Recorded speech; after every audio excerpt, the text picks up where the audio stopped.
शायरी जिनकी रगों में रोज मौजे मारती, शायरी जिनकी रगों में रोज मौजे मारती, कामयाबी जिस कलम की नित्य उतारे आरती, अपनी मखमली आवाज से महफिल को सजा देता है, मनोज मद्रासी वो पौआ है जो बोतल का मजा देता है। एक बार जोरदार मजा लेने के लिए मनोज मद्रासी के लिए। मंच पर देश के सारे वरिष्ठ कवि यहाँ विराजमान है। मैंने सम्मान्य त्रिलोक भाई से पूछा भी, मैंने कहा त्रिलोक भैया सारे कवि गोरे चिट्टे बुलाए, एक ब्लैक पीस क्यों बुलाया?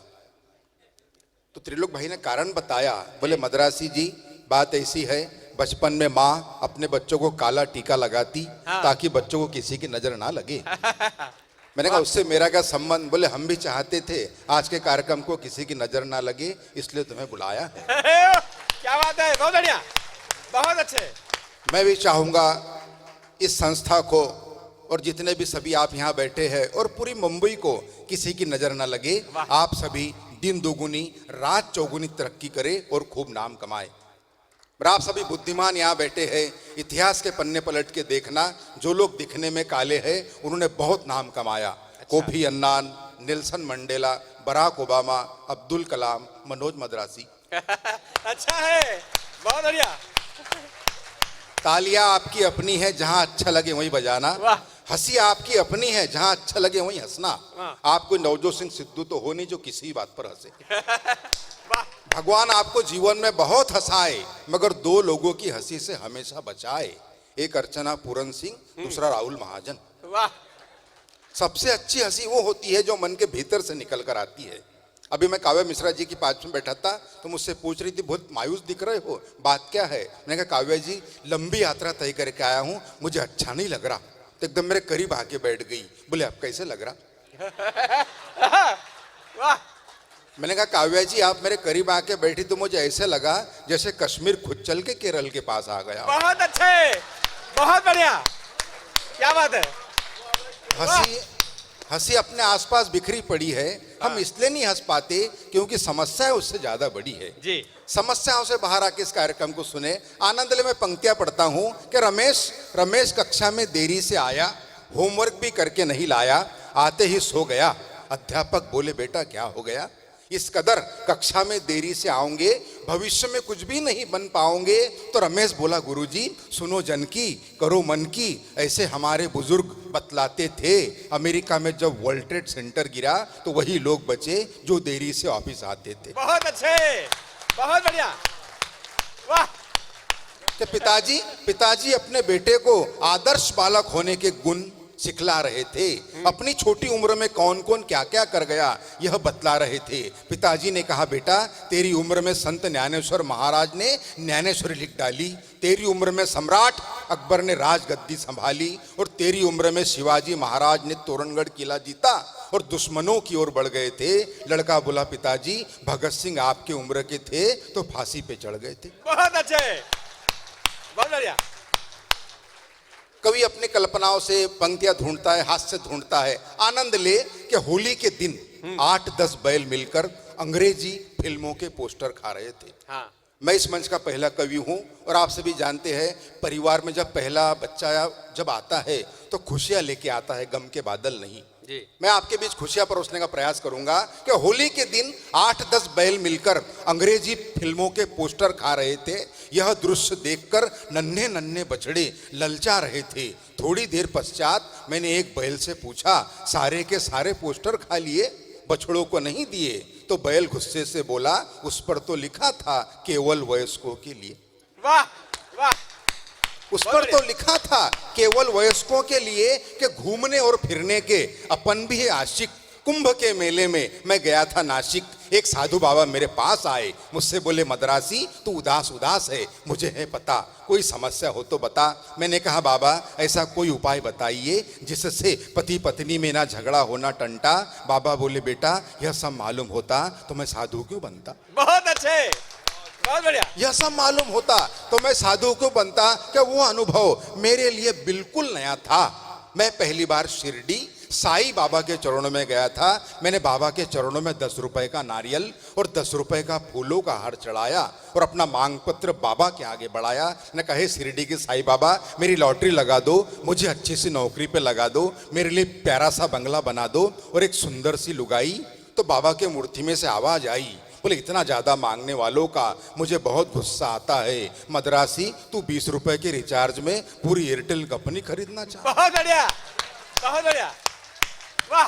भगवान से इतना ज्यादा भी न मांगे, खुद को कॉन्फिडेंस ऊंचा होना चाहिए। हाँ। जैसे समिति का है। आइए मैं पंक्तियां पढ़ता हूं, समय बहुत कम है, ये बोलने के लिए भी समय नहीं, कि समय कम है। हाँ। मैं पंक्तियां पढ़ता हूं, आप आनंद ले।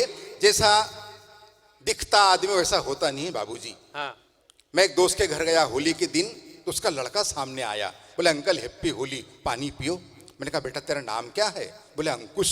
मुझे बहुत खुशी हुई, कितना अच्छा नाम है अंकुश। मैं पानी पी रहा था तो एक बच्ची सामने आई, बोले अंकल हैप्पी होली। मैंने मित्र की तरफ देखा, मित्र बोला है मेरी छोटी बेटी प्रगति।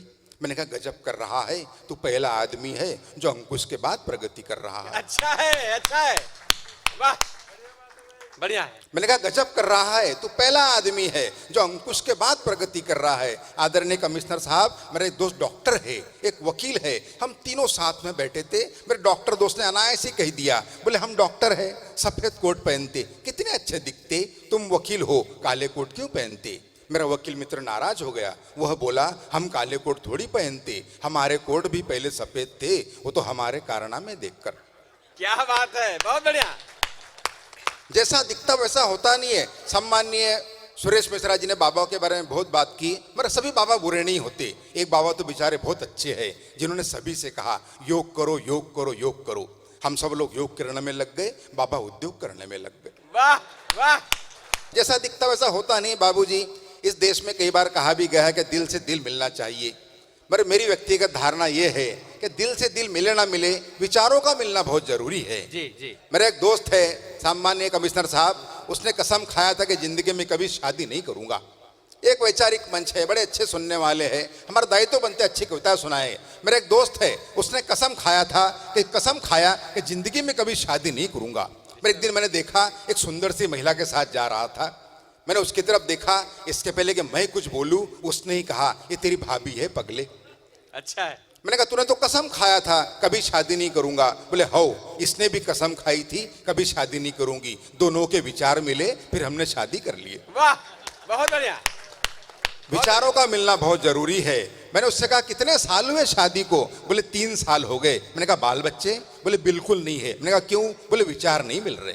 वाह। कुछ दिनों बाद दोनों साथ में नजर आए, मुस्कुराते हुए कहीं जा रहे थे। मैंने कहा कोई खुशखबरी दे रहे हैं? बोले हाँ हाँ, हम दोनों तलाक ले रहे हैं। बोले ये भी साथ में रहना नहीं चाहती, मैं भी साथ में रहना नहीं चाहता, दोनों के विचार मिल रहे हैं। तब मैंने पंक्तियां लिखी, आप सभी का आशीर्वाद चाहूंगा कि मित्र की असफल शादी के बाद जब सफल तलाक हुआ। वाह। मित्र की असफल शादी के बाद जब सफल तलाक हुआ, तब तलाक के दस्तावेज पे दस्तखत के लिए मित्र के पत्नी ने मित्र से पूछा आपके पास पेन है क्या? मित्र के पत्नी ने मित्र से पूछा आपके पास पेन है क्या?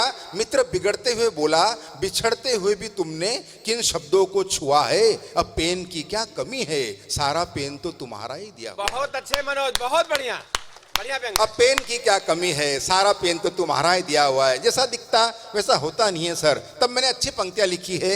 आदरणीय सम्माननीय पूर्व मंत्री जी भी यहाँ विराजमान है। नेता शब्द का अर्थ था कि इसमें नेतृत्व करने की ताकत हो, उसे नेता कहा जाता है। ऐ सम्माननीय यहाँ बैठे, उन्हें प्रणाम करता हूँ। 4 पंक्तियां पढ़ता हूँ, आनंद ले।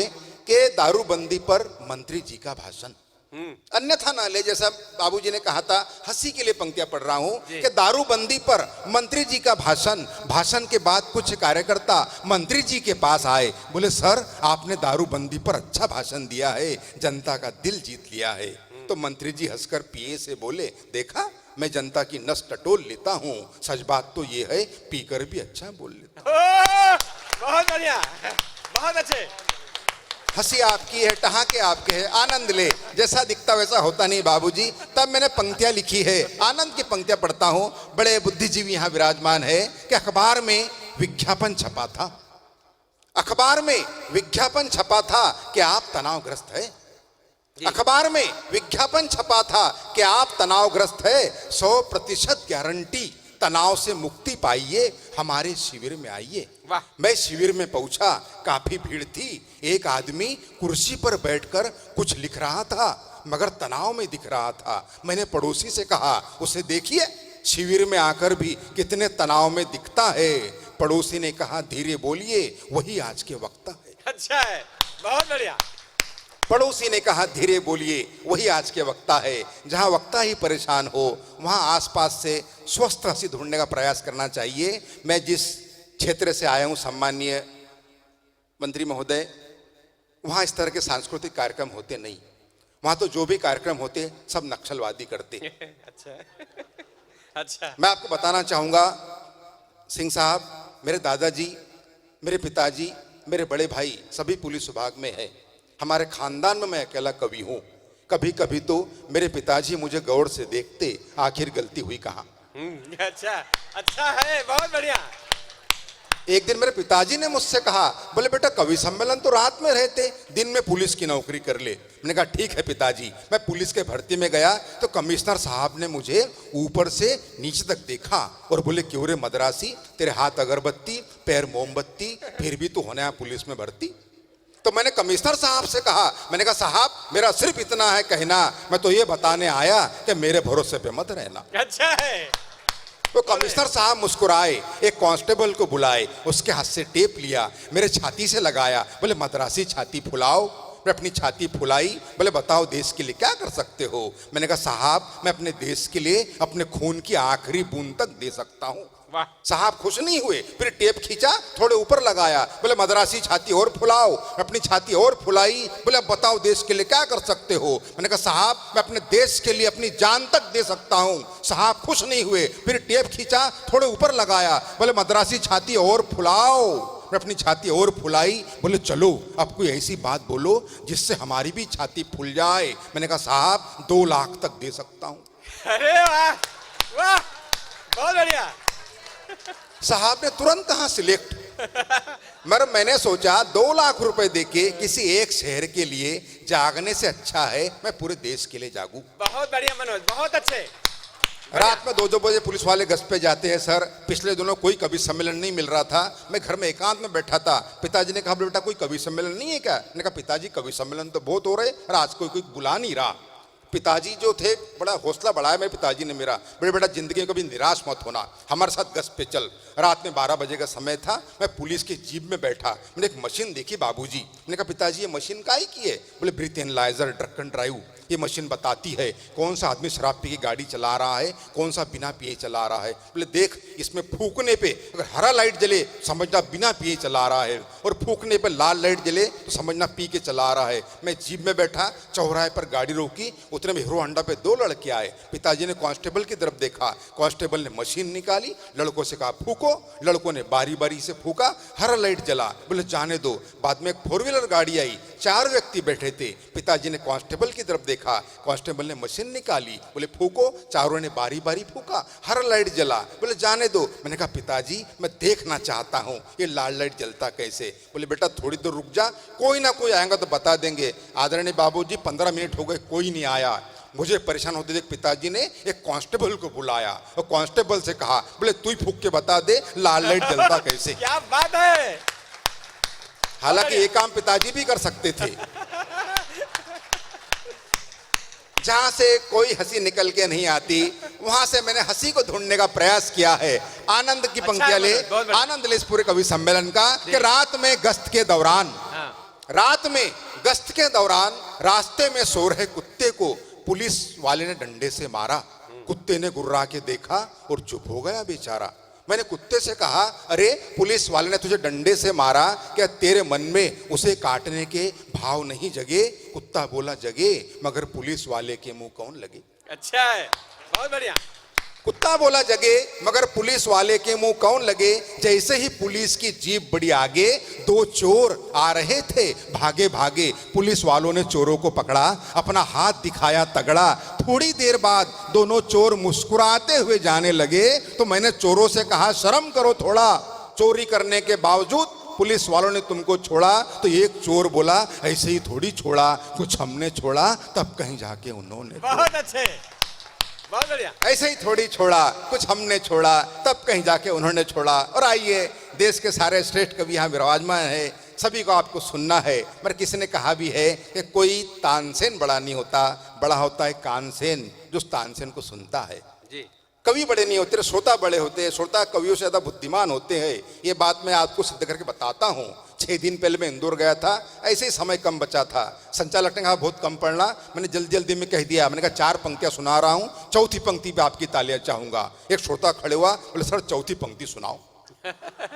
अच्छा बाबूजी मैंने 4 पंक्तियां सुनाई, किसी ने ताली तक नहीं बजाई। मेरे एक बुजुर्ग उठ के मंच पर आए, बोले मद्रासी जी मैंने आपको सब टीवी के मशहूर कार्यक्रम वाह वाह क्या बात में सुना था, आज यहाँ सुना, क्या लिखते हैं आप? मैंने उनके चरण छुए, मैंने कहा बाबूजी बहुत बहुत धन्यवाद। बोले नहीं मैं पूछ रहा हूँ क्या लिखते हैं आप। अच्छा बहुत बढ़िया।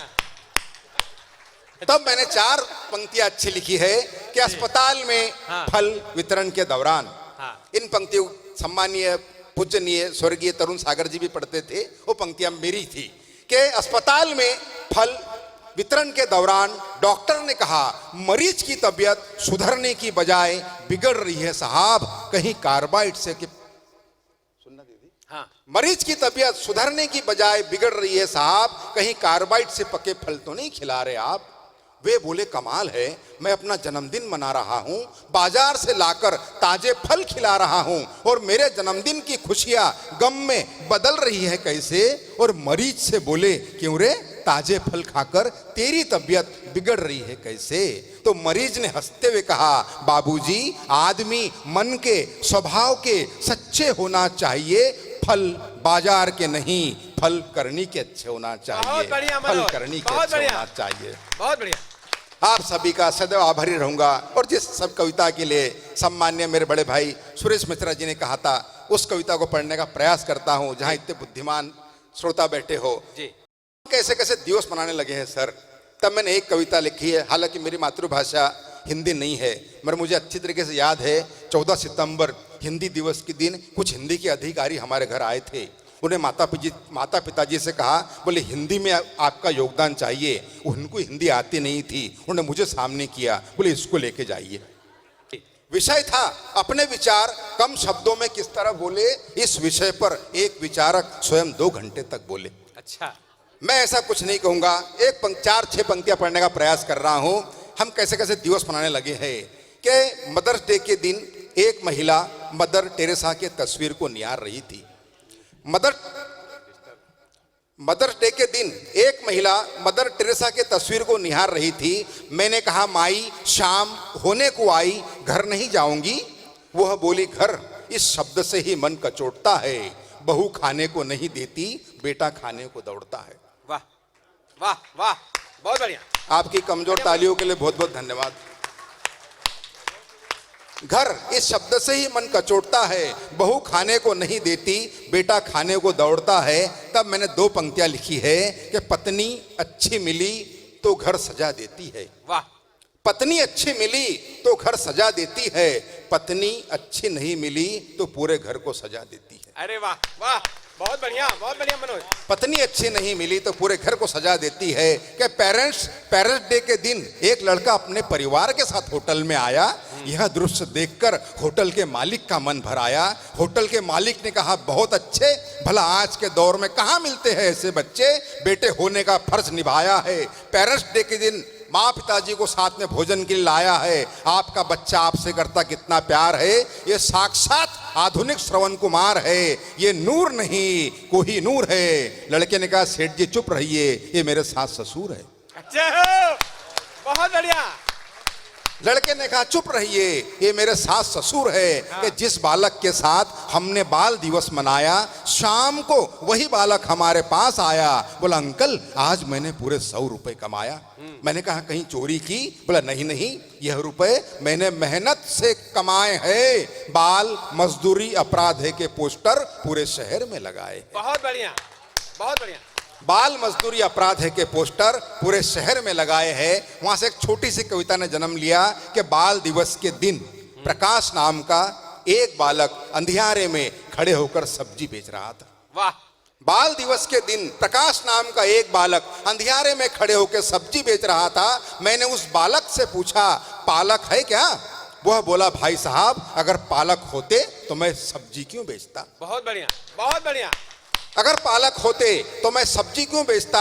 मैंने कहा बेटा मैं उस पालक के बारे में नहीं पूछ रहा, ये बता ये पालक क्या भाव बेच रहा? उसने फिर मेरी तरफ देखा, बोला ले जाओ, वैसे भी आजकल पालक को भाव कौन देता। जी जी बस तब मैंने पंक्तियां लिखी है बाबूजी कि कहीं छाव कहीं धूप होते हैं, कहीं छाव कहीं धूप होते हैं, बच्चे बच्चे भगवान का रूप होते हैं, कुल का दीपक बुढ़ापे की लाठी जाने कैसे ख्वाब सजा लेते हैं। बच्चों का भविष्य उज्जवल हो इसीलिए माँ बाप अपना वर्तमान जला देते हैं। क्या बात है, बहुत बढ़िया बहुत बढ़िया। बच्चों का भविष्य उज्जवल हो इसीलिए माँ बाप अपना वर्तमान जला देते हैं कि चेहरा चेहरा खिला खिला था, मित्र आज बरसों बाद मिला था, उसके ठाठ बाट देखकर कई विचार जागे, मेरे खोपड़ी में ऐसा लगा जैसे कृष्ण आए हो सुदामा के झोपड़ी में। वाह वाह, ऐसा लगा जैसे कृष्ण आए हो सुदामा के झोपड़ी में। मिलते ही मुझसे बोला यार तू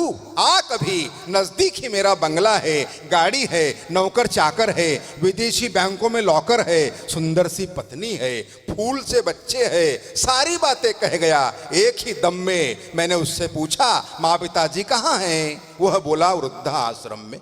क्या बात है, बहुत बढ़िया। मैंने पूछा माँ पिताजी? वह बोला वृद्धा आश्रम में। मैंने कहा दोस्त धन दौलत तो साथ में घड़ी दो घड़ी होती है, मगर याद रख जिस घर में माँ बाप होते हैं वो जगह जन्नत से भी ज्यादा बड़ी होती है। बहुत बढ़िया बहुत बढ़िया।